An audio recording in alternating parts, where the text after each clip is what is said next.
S09, episode 31, where we watch The Reluctant Traveler with Eugene Levy, season 3, episode 1.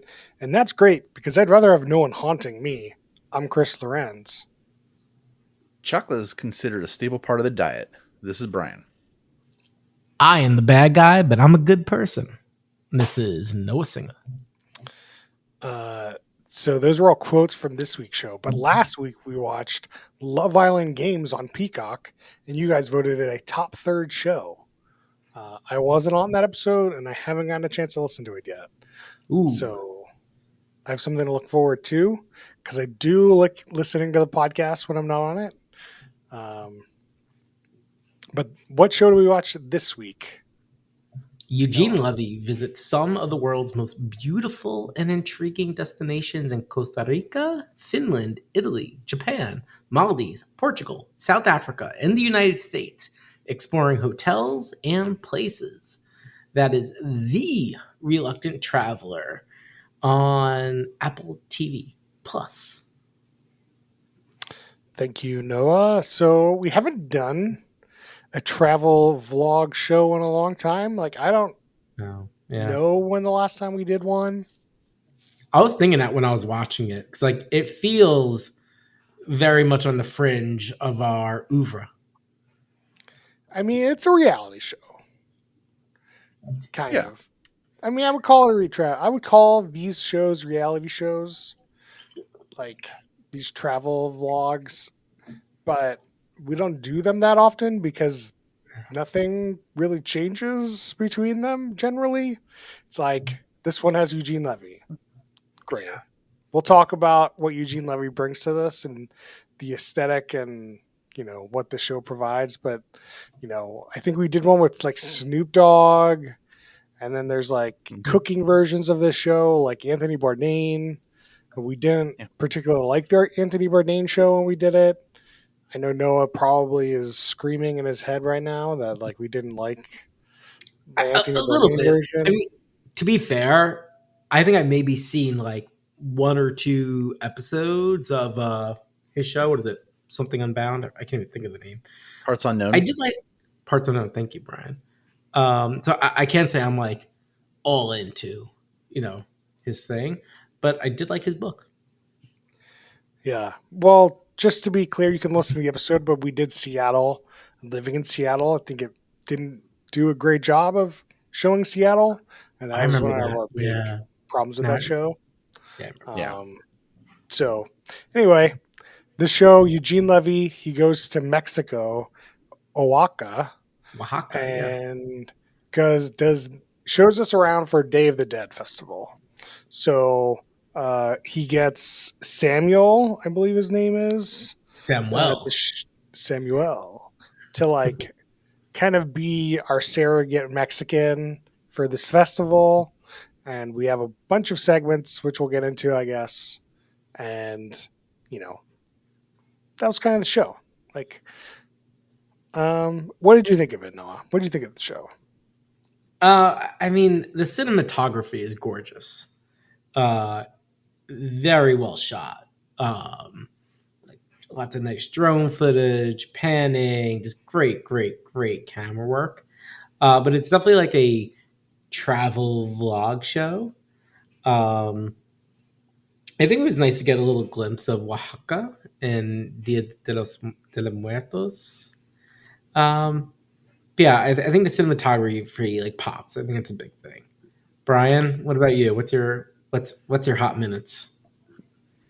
I mean, I like this style of show. I don't actively seek it, but when I watch them, they're very enjoyable. I like the Conan O'Brien one.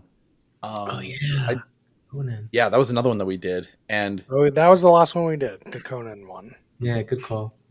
Yeah, I feels like there's just like a lot of these popping up now to just kind of fill the void of like missing Anthony Bourdain or something. But I wouldn't say now. I think they've always been around. You should probably haven't been watching them. Like there's always been, you know, Traveling with Your Father, or like there's usually some sort of comedic element to these in the past. Maybe it's more. Maybe I'll refine that too with celebrities, because I feel like there was also one on Disney Plus too, or It's similar stuff. Yeah, like I just feel like it's like becoming like bigger with like the celebrity side. Could be. I mean, I think this is such a great gig though. Like you're getting paid to go somewhere. You're staying in these baller hotels.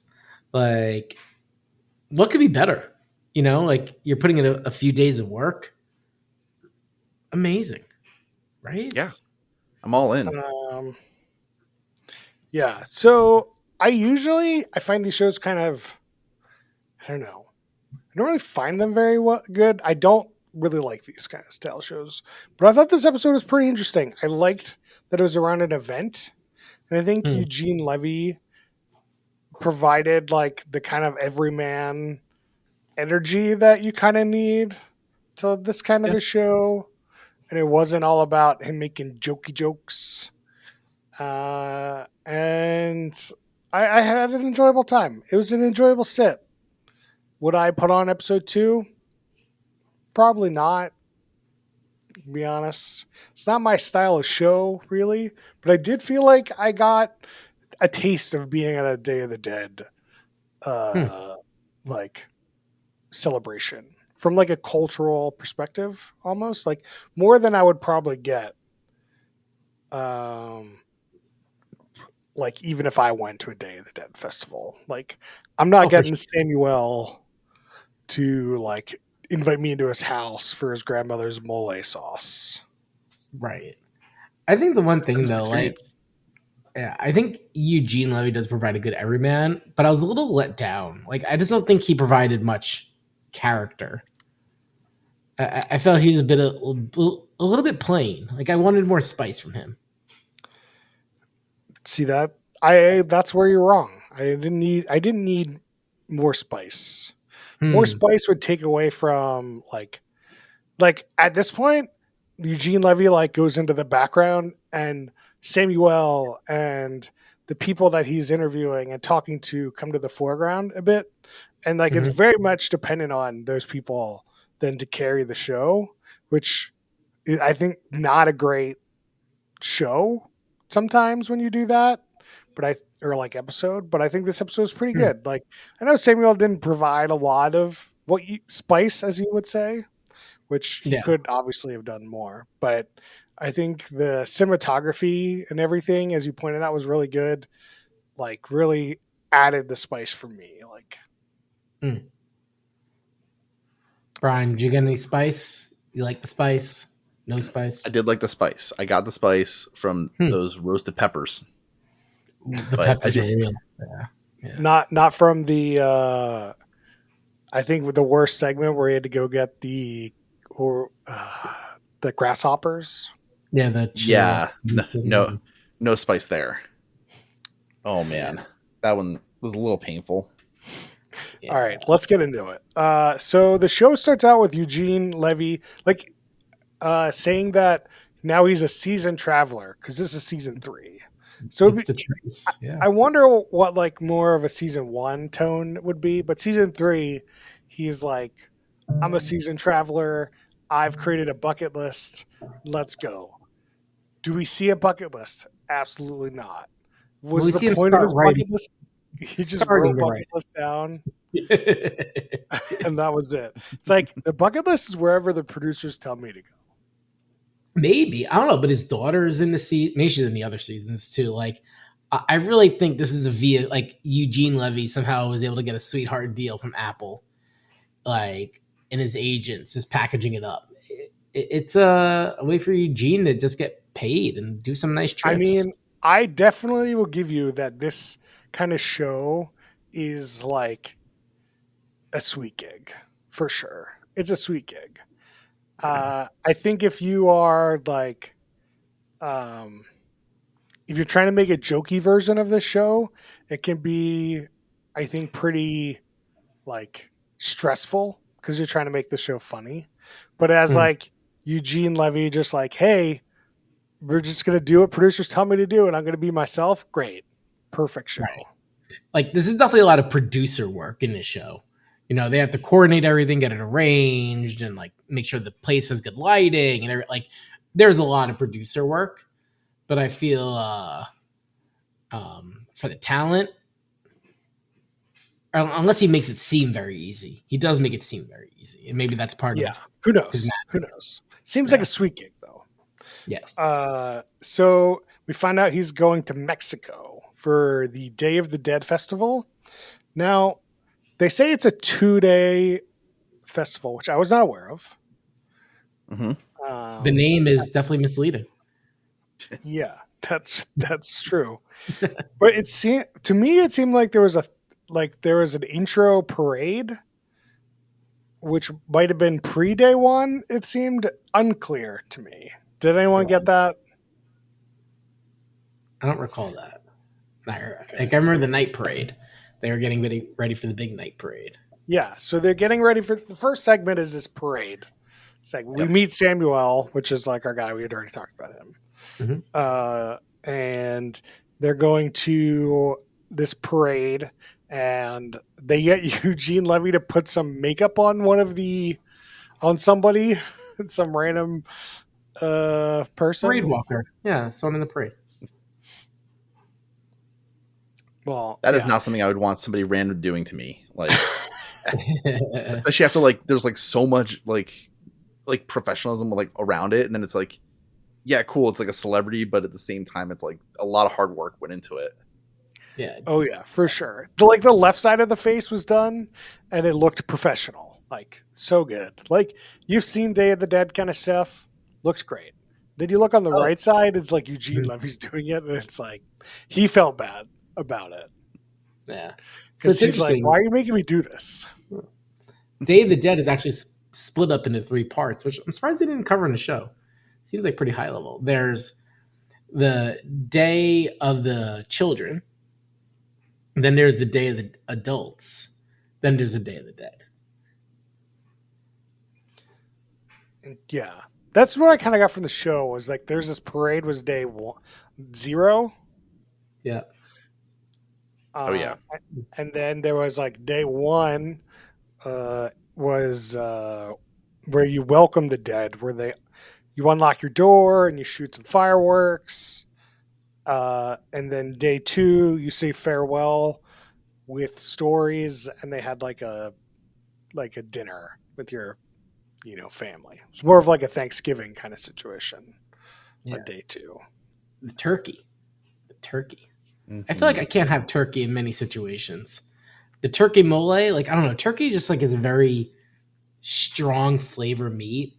I feel like I have a hard time mixing it with like other things. I'm the opposite. I'm like I mean, if you put anything in mole, I'm gonna eat that. But then turkey, I could take it or leave it. Are you eating it, Chris? I like turkey. Gross.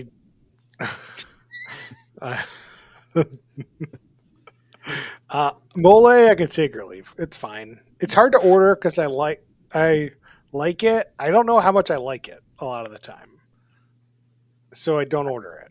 It's one of those things. Yeah, I feel like it's got to be like somewhere you can get like a little tapas of mole, like give me some high quality. I need like when you go to like the deli and they let you try something, like let me try some of the mole and see if I like it. Yeah. So they do this parade. That's kind of it. Mm-hmm. There was a call and response, Noah. If I say Viva Oaxaca, I can't say it right earlier. What do you say? What's your response to that?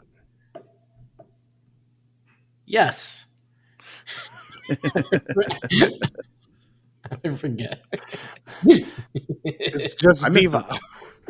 Viva. Nailed it. All right, so Viva Oaxaca. Viva. Well, thank you, Brian. Oaxaca. Sorry. There's Osaka. That's fair. That's fair. You can laugh at me for that. Viva Oaxaca. Viva. I'm just like, I look at it and I have no idea how to say it. Like, this is not a English. Terrible. No, it is definitely not an English word. So after the parade, uh, Eugene says, "I'm no young chicken," and goes to the hotel. Yeah. Um, He makes a lot of he talks about his uh life. Like he knows he's at the end. He's 78. yeah, he definitely is like, "I'm old," Yeah. a lot. Yeah. Internet corner person. How old is his son? He Oh, talks about his son. Dan Levy. We're talking about his grandchildren. So Dan's 42. Sarah is 39.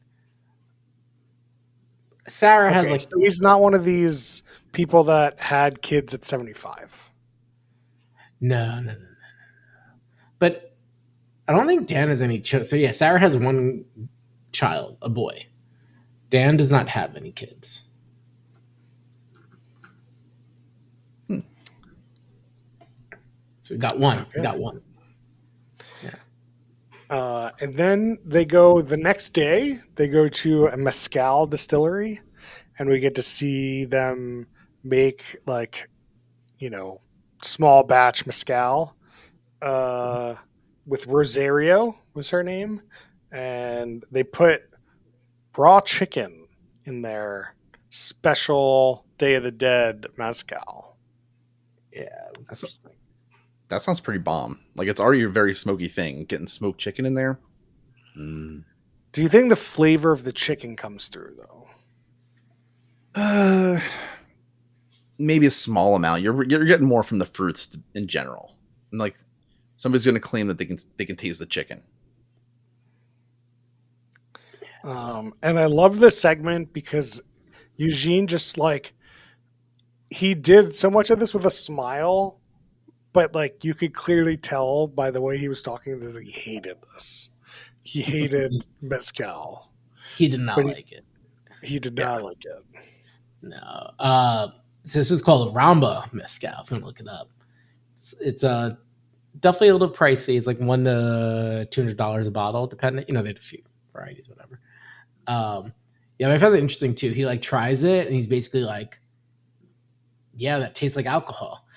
Like that was basically his response. Like, not like it's like, "Oh, the notes of like all the work you're doing, the char, the plant, and this." It's like, no, this tastes like fucking rubbing alcohol going down my esophagus. Like, what are you doing to me?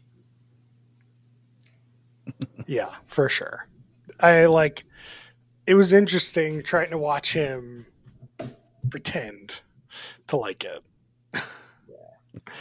I think Actually, a lot of the show, I felt like it was interesting to watch Eugene Levy and see if he liked it or not. He always pretends like he likes it. But sometimes you look at him and you're like, you didn't like that. Yeah. Like when he was painting on the people, he expressed that he didn't like it. But I'm not sure he liked going in for the mole either. Yeah. Well, I think it was just like the grasshoppers, right? Like the mole was okay. He definitely. Oh, yeah. No, I took this down. He said the mole is unique. Like that was his. Oh yeah. That's all. I was like, oh, the mole is unique. That's not something you say to something you like. No, not at all. You'd be like, wow, this is delicious. I want more. Give me no. It's unique. Yeah. So after they do the mezcal distillery, I did like the mezcal distillery. I thought that was pretty good, even though it's kind of a boring thing to do in general in like real life. Like I feel like this is a perfect way to see a mezcal distillery. Like I think it's kind of a boring touristy thing to do is to like let's go see a mezcal distillery. Yeah. I mean, I think it'd be cool to like chop it up and smell it. Like the charring of like the cactus for the reason, like that seems like it would smell pretty neat. I don't know. I could see it being neat. Yeah, I think going to ones that like are unique like that are kind of cool. I remember going to like the Jameson distillery, and that was kind of cool because like, have you tried the hops? Have you tried like all the different types of like distilled whiskeys and stuff. Like they made it engaging. Mm-hmm. You know what wasn't engaging when we went to the Guinness place? Yeah. The Guinness one was pretty boring. You don't. Oh wait, you Yes. went to the actual brewery, not to the tourist thing. Yeah. Whatever's in Dublin, we went to the Guinness Where you go up factory. to the roof. Yeah, I think it's so fun. I mean, it's like a tourist thing, but it's still very nice. I don't know. I think it's good. the best part about that was when you get to the top and it's like the tallest building in Dublin. Meanwhile, it's like 4 stories, but Yeah, you can see all of Dublin. that's very true. Perfect. Very true. Uh, yeah. Yeah. So going back, also he stayed at a very neat hotel, Casa Silencio in Oaxaca. It looked very nice, very serene and peaceful. Did you guys look at this hotel? I would definitely book it out. Yeah, Casa Silencio. It's $1,000 a night. That's how they roll. Oof. So, and that's like U.S. money. You know, $1,000 a night. So, like, this is a pretty fancy place. You know, you're like in the middle of Mexico, but it was gorgeous. You know, it was a very beautiful hotel. Yeah, it better be when it's called cafe or like silent house. Am I the Silent House? Shh. All right. Then after we do this mezcal thing, we go to Lucha Libre, and we get to meet Ratzinger, the bad guy, which I thought was a fine segment. Yeah. I didn't Yeah. realize Lucha Libre was the second most popular sport in Mexico. That's nuts. Is it a sport? Yeah. That's what it's called on the show. Second most popular sport. Okay. If like just like a fun like fake fight is a sport, then I guess that's a sport. I mean, it's definitely athletic. Right? Like, Yeah. I mean, it's as athletic as like WWE and all that. I think. Whoa, whoa, whoa, whoa. Whoa, whoa, whoa. No one said WWE was a sport either. Hey, it is. but they are doing I stuff. mean, yeah, what do you mean? Are you saying that's like not athletic or it's not a competition? Like, I'm saying it's not a sport because it's not a like there's no competition. It's like they kind of decide who's going to win like together or Mhm. you know beforehand like No, yeah, right. They know who's going to win. I think you're right, right? Like it's not a sport, but it is athletic, which I think is okay, right? Those can be different things. what does athleticism have to do with the sport? Is working out a sport?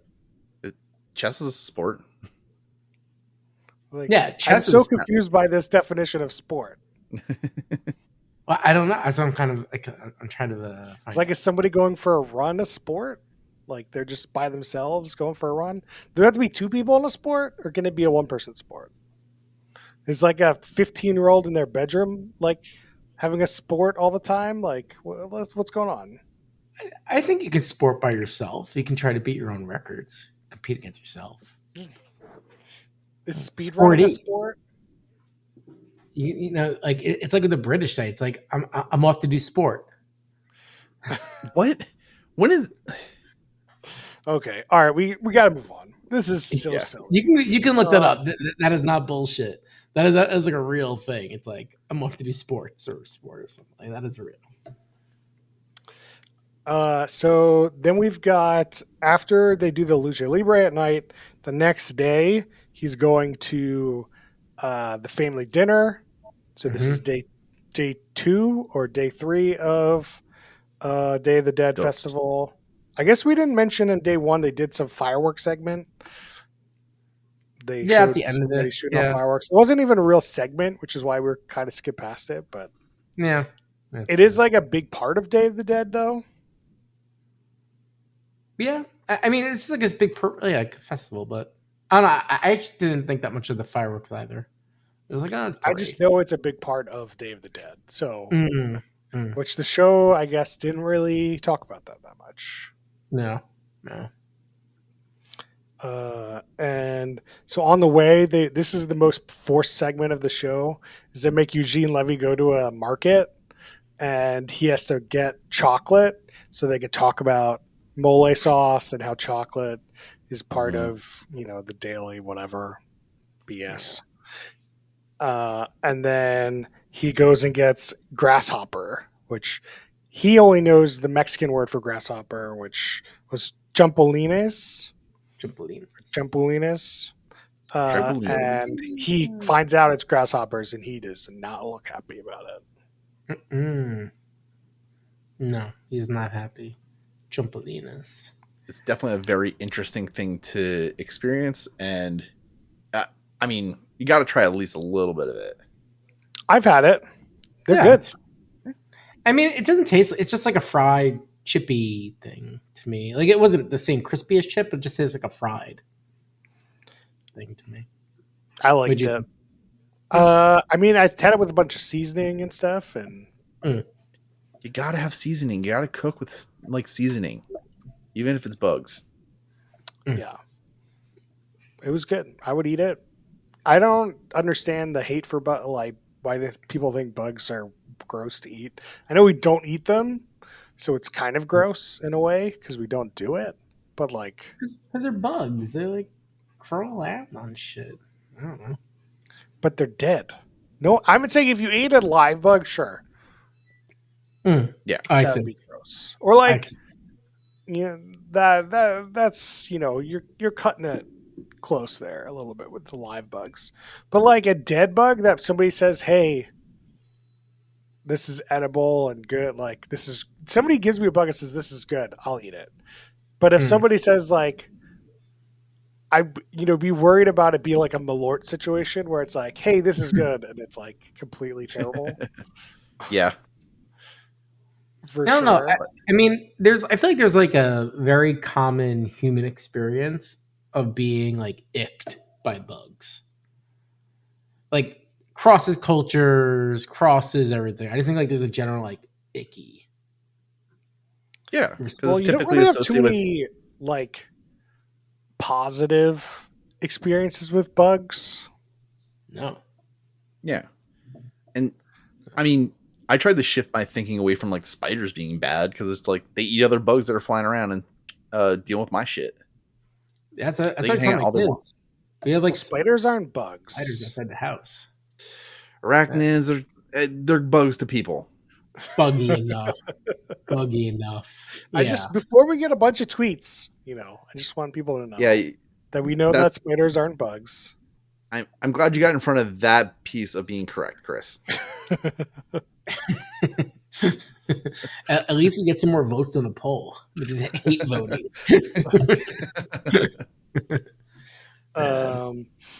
So I agree, but like being in Seattle, we don't really have any nasty bugs here. Like I understand like being in the South, bugs are like such a pain in the butt. But in Seattle, like bugs are like nothing.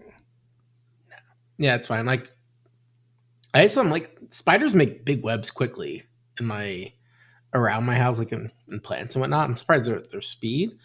But yeah, I think it's like as long as you're not like it's not in like the walking path, it's like cool, man. Do your job. Like catch them bugs. Catch them bugs. All right. And then the last segment is we go with Samuel and his family. And I kind of checked out at this point. All I remember is him helping them make the mole sauce.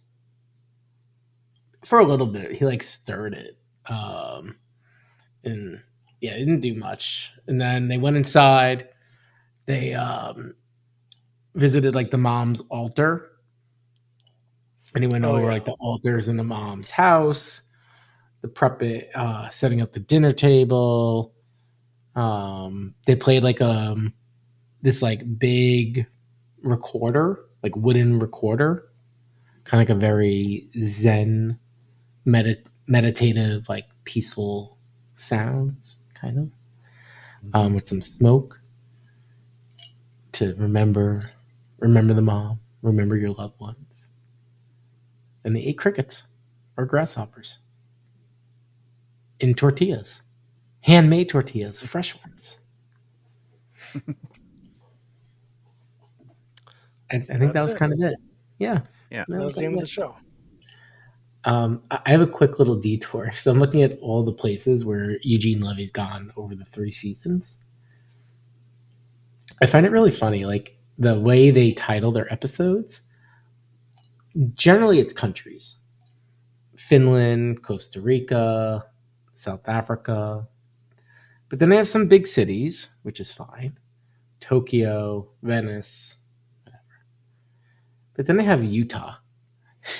It's just Utah. I don't know. I feel like it's like a. Do you think people know Utah? Like, or is that just very American? Like, everyone knows Tokyo, worldwide city, right? Like, everyone knows that. Like, But Utah's not a Sure. city.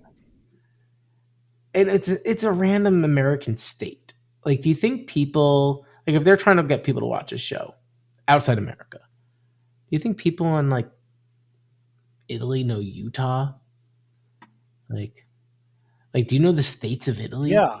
I think that people are aware of a lot of states, to be honest. Do they know where they are? Absolutely not. Yeah, that makes sense. But even like, Do they know like all 50? Absolutely not.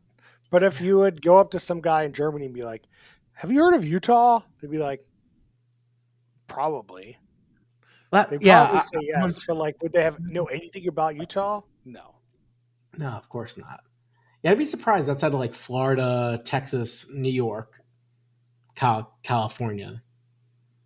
Like I feel it'd be like a toy cost, but I really have no idea. But it's since it's like mostly a U.S. show. Well, that's what I'm uncertain about, right? Because that is the only one. Otherwise, like Sweden, Scotland, France, Germany, Greece, Spain, Utah. What did they do in Utah? I don't. You can't. There's no Wikipedia for per episode. It just lists like where they went to. So you're saying, as the master of Internet Corner, you can't find out what they did in Utah? I'm sure I could find out now that you pose it like that, man. Well, I'm just saying. It seems like you failed. I don't know what to tell you. It seems like it. Seems like it. Although he does go to Louisiana in episode season 3. But Does he go for Mardi Gras? it's called Hitting the Open Road in Louisiana. Because I feel like that's like done so much as like Mardi going Gras. for Mardi Gras, but like that would be like a similar thing to this, like going. Well, it's also interesting because he panned Mardi Gras in this episode. He's like, he called Dia de los Muertos. It's like Mardi Gras with soul. Oh Which yeah. blew my mind. Like, you're saying Mardi Gras got no soul? Like,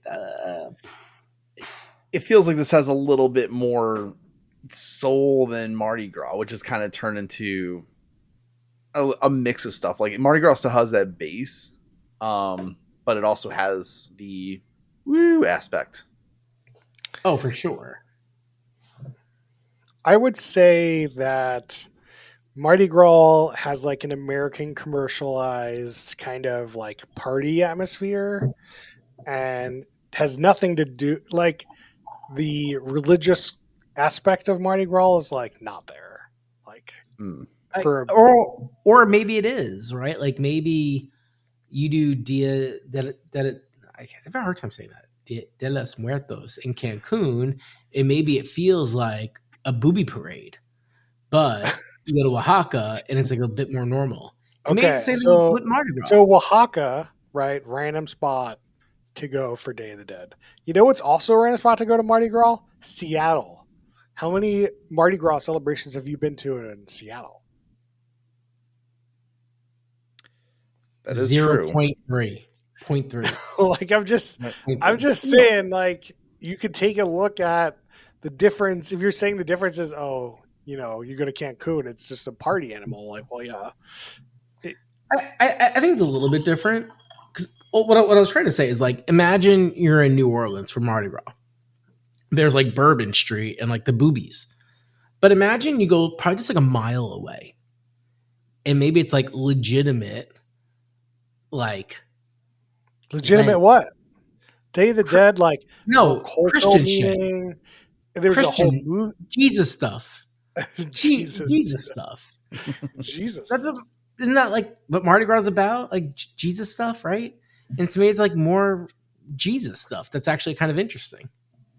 Yeah, but even if it is Jesus stuff, which you can't Huh? tell me what it means, and I don't, it has something to do No. with the start of Lent, I believe, which is like Well, no, it's 40 the week days. before. It's the week What? before. It's like a few days or a week before Lent, right? It's like you get Yeah, out. I'm just trying to describe what Lent is. Mm, Okay, calm your horses. mm. Lent is like the 40 days before Jesus goes into Jerusalem or something, and then that's where he gets crucified. It's like, yes, 40 days before Easter, essentially, or something like that. Right. And you're supposed to give something up for Lent as a Christian religious kind of thing. And like Mardi Gras, I don't know what that is. I grew up as a Lutheran. Like we called it like Good Tuesday or Good Wednesday. There was something you Fat- called it It's that's Fat Mardi Gras, Tuesday. Fat Fat Tuesday. Yeah. And like you ate donuts or something, but it had no like real meaning. It's not like there's going to be no Pixar movie about Mardi Gras, where there is a Pixar movie about Day of the Dead. See if there's a Mardi Gras Pixar movie in the works. just, I'm just saying. Oh man. For some for some reason when I put in Mardi Gras Pixar movie, the first result is a Pixar film, which is kind of funny. I was like, no way it exists. But then the Google Smart answer says that there's no such thing. But there is a Disney film called Princess and the Frog that is set in New Orleans during Mardi Gras. What? I mean, I've never seen that one, so Yeah, Princess and the I guess I'm It's from proven wrong. 2009. It's from 2009. It's not like No, I know I've heard of it. I've just never seen it. it's got Oprah. Man. It's got okra. Man. I feel like what's Oprah doing? I mean, she's just so rich. She's just like enjoying life, I guess.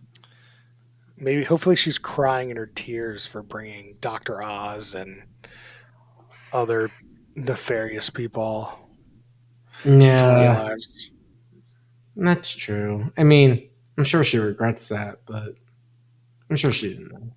I'm sure. Yeah, I know a lot about Oprah. I'm sure she regrets that. Anyway, He's the wealthiest female celebrity. I would not have guessed that. who is or she is? Oprah, the wealthiest female celebrity, like in the world. I'm surprised. I am surprised because, like, think about like how does she make her money? Like, I know in the past she had a show and whatnot, but like, She's got a whole Taylor- network. I She's know, got but a like whole- Taylor's not out earning her now, or like Beyonce, or some Bollywood star is not out earning her at this point. I don't know. I'm surprised with that. All right. Worst human being.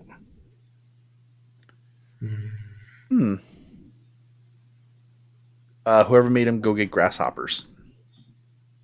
Mm. I feel like that was like it wasn't a bad segment, so I disagree. It was just I'm gonna go. I mean, by definition, it'd be Ratzinger because he's the bad guy. oh yeah, he is the bad guy. Oh, I like it. Bad guy. Let's see. Would this be better as a Quibi or TikTok? No. I'd argue that this show broken up into like 15 TikToks would be better, because then I could swipe through the ones I can watch what I don't want to watch. But arguably, that's what TikTok is like to a point. I don't know. I think that's the point of the show, is to like be forced into the things that you're not like choosing. Like, I think, it's like just follow the travel guide, like. I feel like the show is trying to be entertaining all the way through, Noah, not just like forcing you don't want to. I mean, I don't think the show is that entertaining. Like, I was trying to capture this to the end. I actually don't think it's an entertaining show. You don't have to keep your opinions all the way. Well, Nope. I didn't want to sway the jury too much. I wanted to like What see how jury? things came out. You, the jury. We did that show already. You, the jury. All right, drinking rules. What do you got for me, Brian? I want to say drink every time he makes a joke about him being old. That's a good one. Noah, what do you got for me? So we didn't talk about it, but Samuel's grandparents, according to Samuel, used to have a little shot of mezcal every morning, just to, like, get the day going. So I'd say every morning for the rest of your life, if you watch the show, just do a little shot of mezcal. Anytime, Eugene gets introduced to a new person, take a drink. Like, this is Rosario. This is Samuel. This is Samuel's grandmother. Take a drink. Anytime somebody gets a name, no name, no drink. You're gonna hurt. He gets introduced a lot. Hey, you got to make it through the show somehow, Brian. I got every time you notice how nicely maintained Eugene Levy's hair is. It's like, I don't know, some hardcore gel, or they're just constantly doing makeup on him and whatnot. Take a stiff drink to reflect his stiff hair.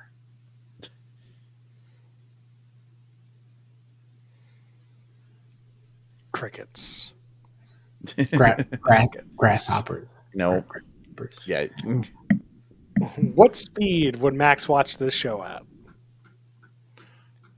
2x? I'd say 1.5. No, this is a 2xer. This is definitely a 2xer. Because, like, there is no storyline. Like, you're just... unless he's enjoying the cinematography, which I know I will go on to say that 20 more times at least. But, it's a 2xer. All right. So we do ratings where we do a stack ranking system, and we put them into top, middle, and bottom third buckets in comparison to other reality shows. Noah, what's your rating for this one? Yeah. As I mentioned, I actually don't think the show is entertaining. It is not fun to watch this show.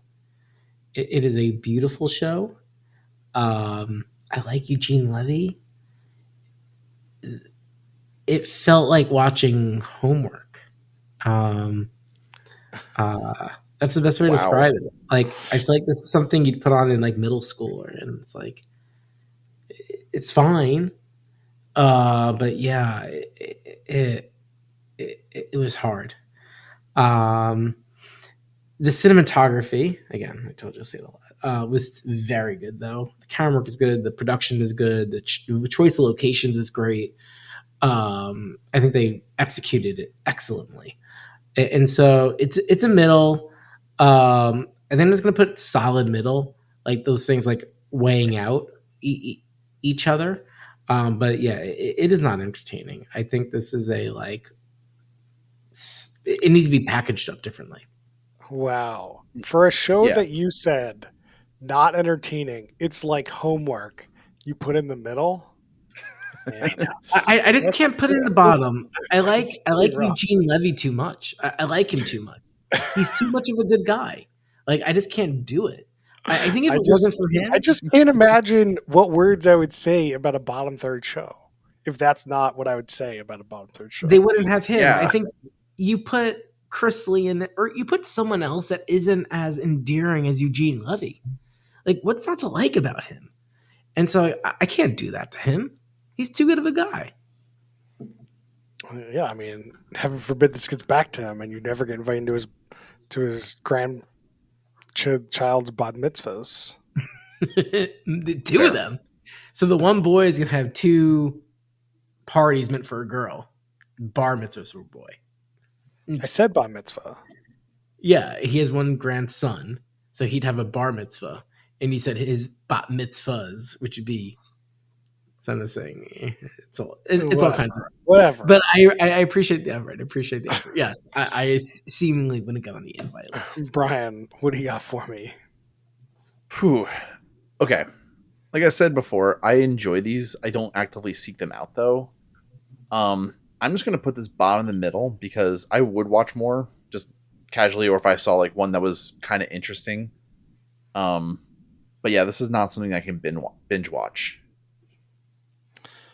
I agree. I think it's a middle third show. I think it's fine. Like, I think it was interesting to learn about Mexico, and it was kind of nice to like see it from the perspective of locals, which you wouldn't get if you went to, Oaxaca yourself. Like, I feel like this is a unique experience you can't get unless you're on one of these shows. But to Noah's point, it does kind of feel like homework. Like, it's kind of sanitized, and this is you're going to get only the positive parts of a culture and only a positive part of an experience. But Eugene Levy, I think, does provide the Everman energy, as I said, and it's fine. It's good. So that's where I'm going to put it in the middle. I do have a question for you, Noah. Like, have you seen other of these travel vlog shows? Like, would you say one is better than this one? Why do you think of that? I got an answer for you. I think that the most fun I've ever had with these travel log shows is when Conan goes with his like coworker. What's his name? The producer guy, whatever. Yeah. Yeah. And the like dynamic between the two of them is just so hilarious to me that I'll look it up what his name is. But that's the most fun I've ever had. So the only show I actually watched a lot of like this, but this was a long time ago, is called 3 Sheets to the Wind. And it was a comedian that would go to different cities and like just drink all the different types of alcohol they had in that city. I enjoyed that. But I think in general, I don't think these are much. Like even Conan's thing, I found like fine. Like I want to like it better, but I just don't think it's for me. Conan and Jordan Slansky. Slansky. Yeah. Slansky. To be clear, I didn't particularly like Conan's show either. I think he tries too hard to be funny, and it was just, I don't know. I love Conan when he does bits, but I don't know. This show just didn't work for me. Brian, what's your favorite version of this style show? I mean, I like Conan more as like the comedic person. I would rather have like a comedy piece versus like a wholesome person on there. So that's where like I like the Conan one the most. This one was still really good, but at least in this style. All right. Tell us what you thought about this show and what other versions of the show you like. At Who Put This on Twitter, on Facebook.com/WhoPutThisOn, and you can email us at whoputthison@gmail.com. Now we kind of talk about other stuff we've been watching. Noah, you got anything? I've been watching football, the NFL. It's excellent.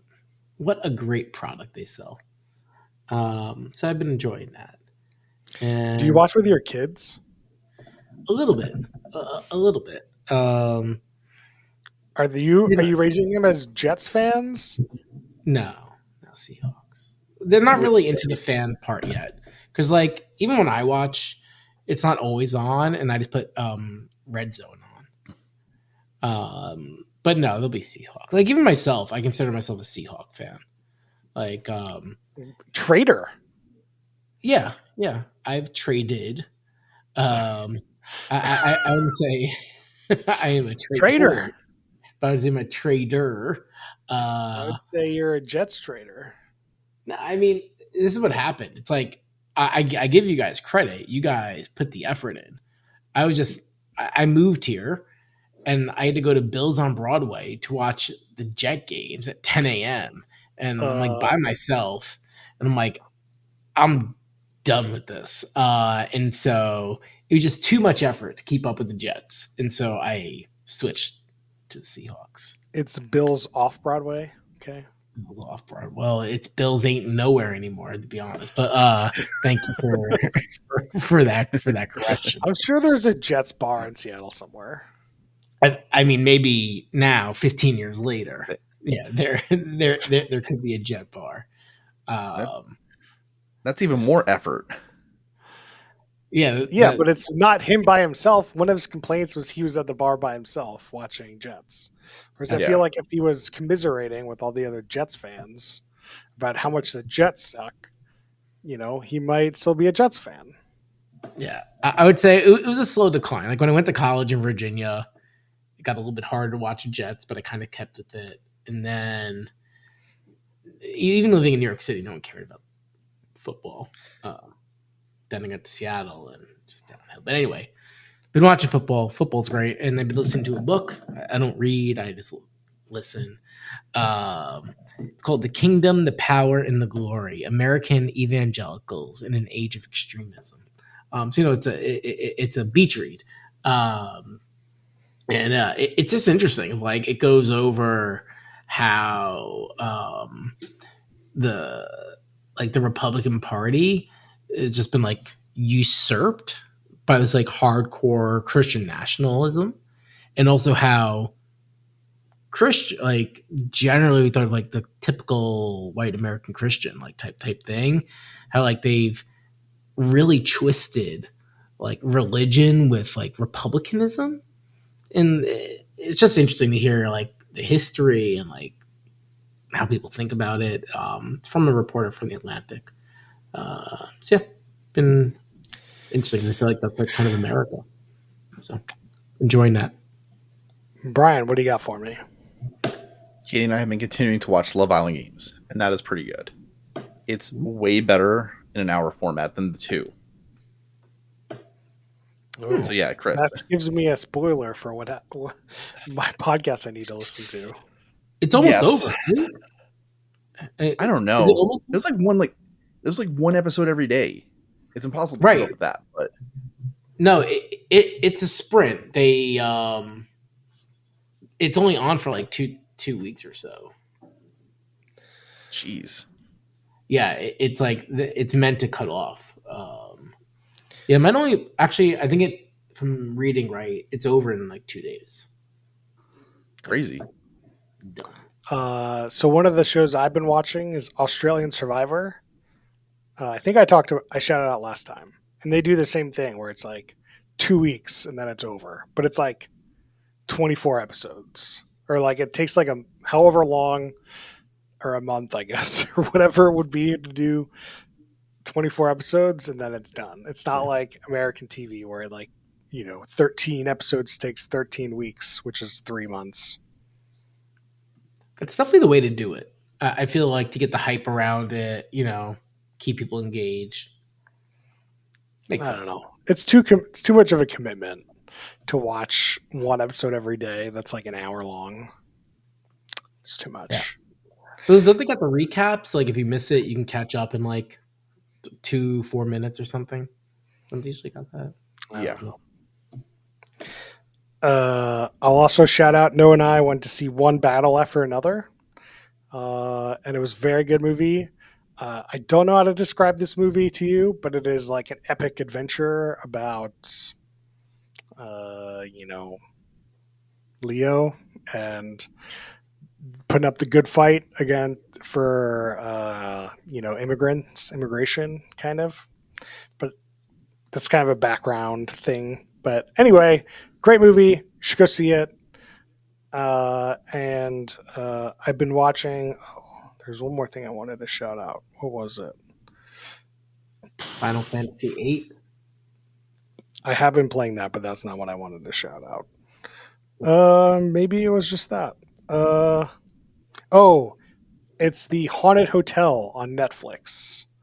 It's an adult animated cartoon. It's really funny. It's just these ghosts in hotels and like just crazy antics, and it's great. And if you haven't seen Solar Opposites, it's also now on Netflix. Aliens on Earth, antics, funny, both very enjoyable to watch. So those are shout outs for other stuff we've been watching. But next week, we're going to watch the new Jimmy Fallon show about brands. Who knows what it's Jimmy called? Fallon's like marketing. It's called On Brand. That is the name. On Brand. On brand. So we'll watch season 1, episode 1 for next time if you want to keep up. And you can give us recommendations and tell us what you thought on twitter.com/whowputthison or at whowputthison, facebook.com/whowputthison, YouTube at whowputthison, and you can email us questions and suggestions at whowputthison@gmail.com. Bye. And for those that don't use a web browser, just go to their apps. Find us. Don't listen to him.